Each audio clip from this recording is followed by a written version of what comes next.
इस ब्रह्मांड में हम सब मुसाफिर हैं।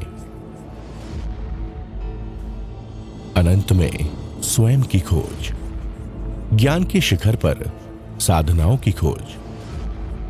हमारा चंचल मन सूक्ष्म से गूढ़ और गूढ़ से सूक्ष्म की कभी ना खत्म होने वाली इस यात्रा में चल पड़ा है।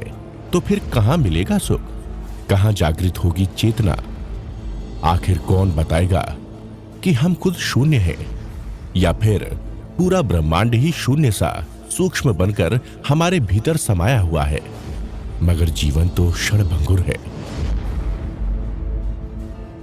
सांसारिक मोह माया के वशीभूत बनाए गए हमारे महल और धन दौलत सब यही रह जाने हैं।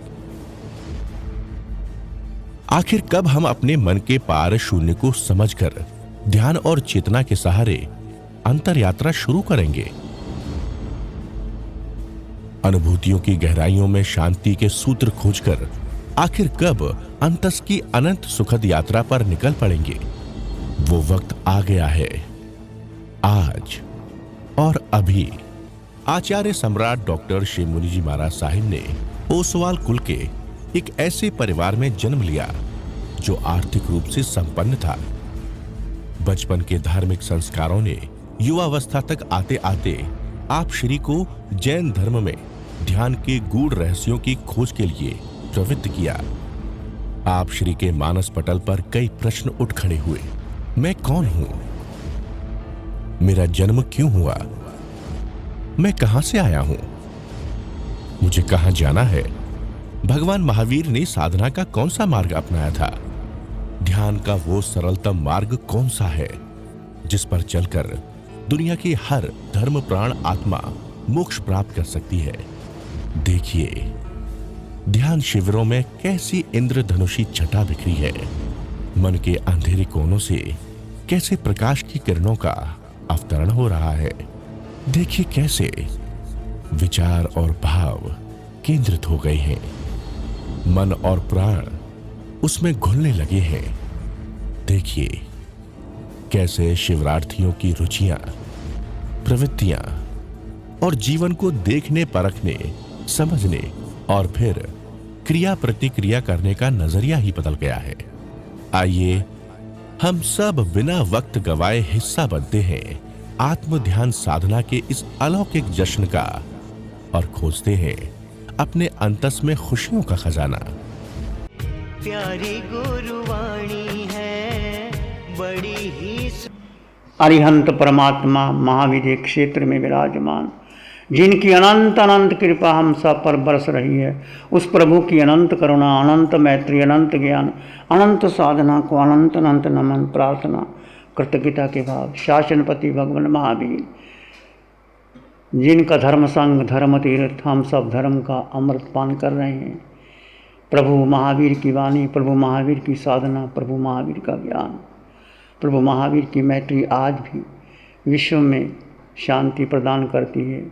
आज भी हम संसार सागर से पार हो सकते हैं। आज भी हम अंधकार से, मिथ्यात्व से संकट की ओर जा सकते हैं। आज भी हम उनकी वाणी का अनुसरण करते हुए सिद्ध बुद्ध और मुक्त हो सकते हैं। प्रभु सिद्ध बुद्ध और मुक्त हो गए, परंतु उनकी वाणी, उनका ज्ञान, उनकी साधना, उनकी मैत्री आज भी हमारे पास है। प्रभु को अनंत अनंत नमन, वंदन, प्रार्थना, कृतज्ञता के बाद। कल 7 स्थानों पर 4 दिन का आत्म ध्यान साधना शिविर पूर्ण हुआ। लगभग 300 के ऊपर साधक साधु साध्वी विराजमान थे। चेन्नई में युवाचार्य जी स्वयं विराजित थे। पंजाब में उत्तर भारतीय प्रवर्तनी सरिता जी महाराज साहब दिल्ली के अंदर, और भी उदयपुर के अंदर अच्छा भाव लिया। रेणु जी भी वहाँ उपस्थित थे। नासिक में भी शिविर चल रहा है। अभी भी ये ऑनलाइन से शिविर चल रहा है। पहले हम स्वयं जाते थे, प्रेरणा देते थे, परंतु इस ऑनलाइन के युग में आप जैनाचार्य यूट्यूब खोल करके स्वयं साधना कर सकते हो। ये एक विज्ञान का युग है। घर बैठे बैठे ही आपको साधना मिल सकती है। पहले आप जंगलों में जा कर के बहनें पानी का घड़ा भर कर के 3-3 किलोमीटर पे पानी लाती थी। पानी की कितनी किल्लत थी। आज आपके घर में नल है, नल खोलो पानी आ जाता है, पर वो पानी की प्यास जो उस समय थी वो नहीं। ये आपकी प्यास आपकी पीड़ा पर निर्भर करता है। ये साधना अनमोल है, ये महावीर की साधना है, तीर्थंकर भगवंतों की साधना। मात्र जीव, किसी को महत्व नहीं देना, मात्र जीव जीव जीव। महावीर की सारी साधना जीव की रही। महावीर राजकुमार थे, राजा के बेटे थे, भरी जवानी में महावीर भी शादी हुई, बेटी हुई, वैराग्य आया और छोड़ करके जंगल में चले गए अकेले, मौन। पहले उन्होंने एकांत को चुना, फिर मौन को चुना, फिर उन्होंने किसी से संपर्क करना छोड़ दिया। आप स्वयं सोचें कि महावीर 30 वर्ष की उम्र में एकांत मौन साधना को चुना और 12.5 वर्ष की साधना में उन्होंने क्या किया। किसी से बोले तक नहीं, किसी से बात तक नहीं की। किसी ने नाम पूछा, महावीर ने ये नहीं बताया कि मेरे पिता सिद्धार्थ है, मेरी माँ त्रिशला है, मैं राजकुमार हूँ, मैं वर्तमान हूँ, बोले तक नहीं। क्या कहा, अधिक कहना पड़ा तो मैं भिक्षु भिक्षु। और पहले ही जब दीक्षा लेते ही उनको कहाँ ठहरना पड़ा, वो उसके पिताजी के मित्र थे, उनको पता लगा कि मेरे मित्र के उन्होंने दीक्षा ली। उनको कहा राजकुमार आप यहाँ ठहर जाओ। वो ठहर गए और वहाँ अकाल पड़ा हुआ था। और कहते हैं जो गाय झोंपड़ी बनी होती है घास की, खाने लगे। महावीर तो अपनी साधना में लीन थे। लोगों ने कहा ये कैसा तपस्वी है, अपनी झोंपड़ी का ध्यान नहीं रखता। उन्होंने कहा कि भाई तुम रहते हो, थोड़ा ध्यान तो रखो, गाय चढ़ जाती। महावीर ने संकल्प किया कि जो अप्रीतिकर जगह है, जो मुझे नहीं चाहते, मैं रहूँगा ही नहीं। और उस समय उन्होंने संकल्प किया कि मैं अकेले चला जाऊँगा, भिक्षा से भोजन करूँगा, मैं नहीं ठहरूँगा। निकल गए, एकांत निकल गए। ऐसे थे महावीर। क्या साधना थी उनके पास। क्या ये आपको ख्याल नहीं आता कि आप महावीर बनना नहीं चाहते? बोलो, आप सबसे पूछता हूँ मैं, आप महावीर बनना चाहते हो? महावीर चाहते तो गंधर्व गौतम को हाथ पकड़ करके ले जाते, पर महावीर नहीं ले जा सके। जैन धर्म का सिद्धांत है कि जीव स्वयं ही अपना पुरुषार्थ करता है, अपने पुरुषार्थ के बल पर अनादिकाल का मिथ्यात्व और मोह तोड़ता है और वह आगे बढ़ता है। तो महावीर ने जो हमें दिया है, साधना दी है, उस साधना को यदि आप अपनाते हैं, हम ऐसा नहीं कहते कि तुम साधु बन जाओ, हम कभी नहीं कहते, आप अच्छे श्रावक बन जाओ। आप अच्छे श्रावक हो और आप श्रावक बन करके आप देश की सेवा कर रहे हो, आप संघ की सेवा करते हो, आज परिवार की सेवा करते हो। साधु साधु को कोई कष्ट आता है तो आप अपना खजाना खोल देते हो, 10, 20 लाख, 50 लाख भी लगा देते हो, स्थान भी बना देते हो। ये एक श्रावक का बहुत बड़ा गुण है आप में। पर श्रावक, भगवान ने कहा हम साधु के लिए साधना प्रमुख है, पर आपके लिए भगवान ने कहा 2 घंटे साधना, 24 घंटे, 2 घंटे शुद्ध समय। पुण्य श्रावक को भगवान ने, पुण्य श्रावक को महत्व दिया। इसकी पूंजी कितनी थी? 10-12 आने। पुण्य श्रावक की पूंजी कितनी थी? 10-12 आने। और मगध सम्राट झुक गया उसके आगे आकर के एक सामायिक लेने के लिए। सारी कहानी आपको पता है, मैं कहानी का वर्णन नहीं करना चाहता। तो भगवान से पूछा समय का मूल्य तुम ले लो। भगवान कहते हैं श्रेणी की इस समय का मूल्य नहीं मिल सकता। धर्म को बेचा नहीं जा सकता, धर्म को खरीदा, धर्म किया जाता है, धर्म लिया नहीं जाता, धर्म धारण किया जाता। धारित थी धर्मा। तो ऐसे श्रावक थे। भगवान ने पुण्य श्रावक की प्रशंसा की, मगध सम्राट की प्रशंसा नहीं की, राजा श्रेणी की प्रशंसा नहीं की। पूछा तुम कहाँ जाओगे? तुम मर के नरक में जाओगे। भगवान तो भगवान है, किसी का लिहाज थोड़ा रखते हैं। जैसा करनी वैसा भरनी। जैसा मैंने क्या पाप किया था श्रीने, तूने शिकार खेलता था, राजा महाराज शिकार खेलते थे, तूने शिकार खेला और तीर लगा वृक्ष पर और आगे लगा हिरनी को, हिरनी के अंदर बच्चा था, गर्भवती थी, तीनों मर गए, तुम खुशी मना रहे। वो पाप जो किया था वो आपको नरक में ले गया।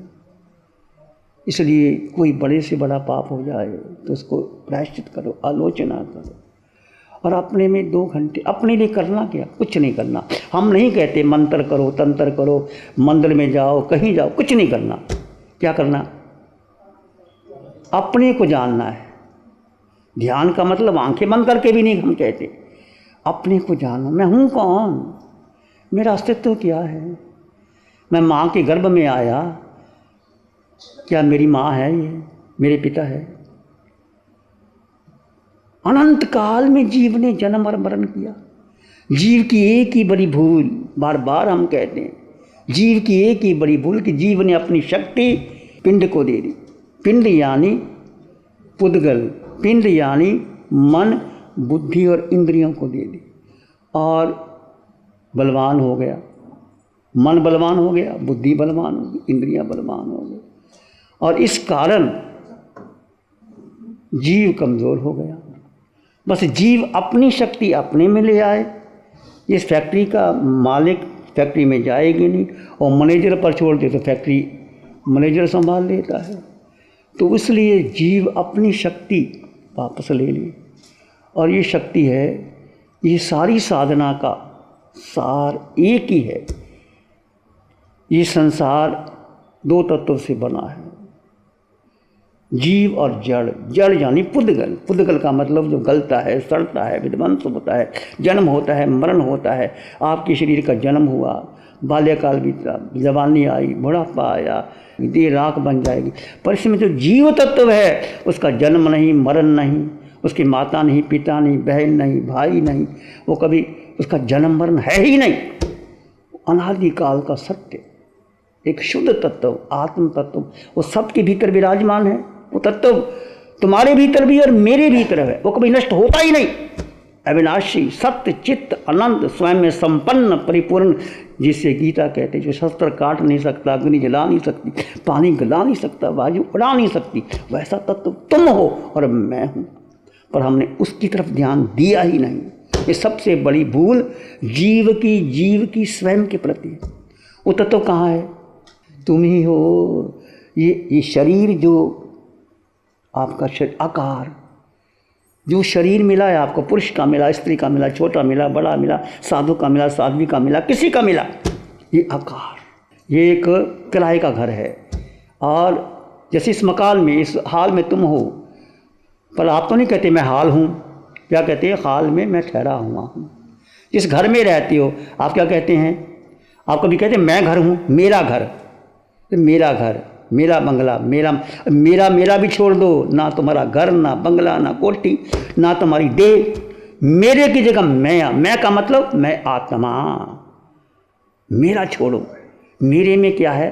वो फिर मेरापन आता है, फिर वो ममत्व आता है, अहंकार आता है। मैं आत्मा, इस आकार में 3.5 हाथ की काया, सबकी 3.5 हाथ की काया, चाहे पुरुष की है, स्त्री की है, काली है, गोरी है, छोटी है, बड़ी है, धनवान की है, निर्धन की है, किसी की है। इस आकार में एक निराकार आत्मा है। सिर के सिरे से पांव के अंगूठे तक तुम हो और मैं हूं। निराकार आत्मा, इसका जन्म गर्भ में हुआ। आत्मा ने प्रवेश किया माँ के गर्भ में आकर के और वहाँ आहार लिया। आहार से शरीर बना, इंद्रियां, श्वासोश्वास, भाषा, मन, 6 पर्याप्ति बन करके माँ ने 9 महीने गर्भ में रह करके वो तैयार किया। और माँ की सबसे बड़ी भूल, माँ कहती मेरा बेटा, पिता कहता मेरा बेटा, बहन कहती मेरा भाई, ये मेरा करके सबसे बड़ी भूल, अज्ञान, मोह। जीव का तो जन्म नहीं, मरण नहीं, माँ का बेटा कैसे हो गया? मैं पूछता हूँ, माँ का बेटा क्या? माँ ने शरीर को जन्म दिया, बेटे को जन्म नहीं दिया। जीव नहीं है, जीव तो स्वतंत्र तत्व है। तो क्या कहना चाहिए माँ को? माँ को गर्भ में सिखाना चाहिए, देख बेटे मैं तेरी माँ नहीं हूँ, मैं शरीर की माँ हूँ, तेरे शरीर की माँ हूँ, पिता को कहना चाहिए मैं तेरे शरीर का, मैं शरीर की माँ हूँ। तेरे पिता कौन? अरिहंत परमात्मा, तेरी माँ जिनवानी। बच्चे को गर्भ में सिखाना चाहिए।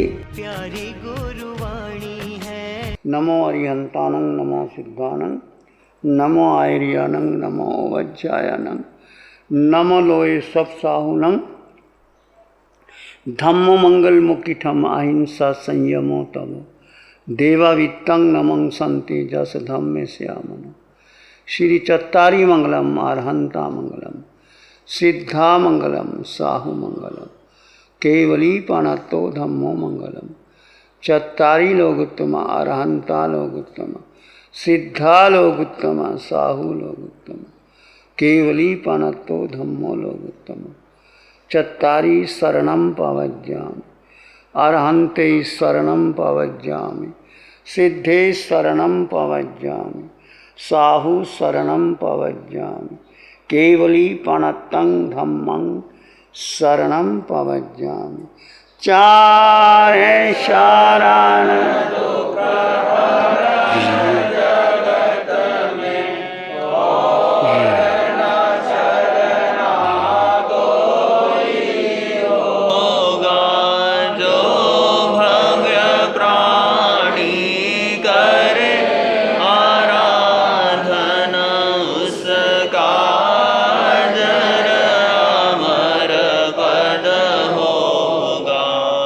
उसका सदा ही मंगल होगा।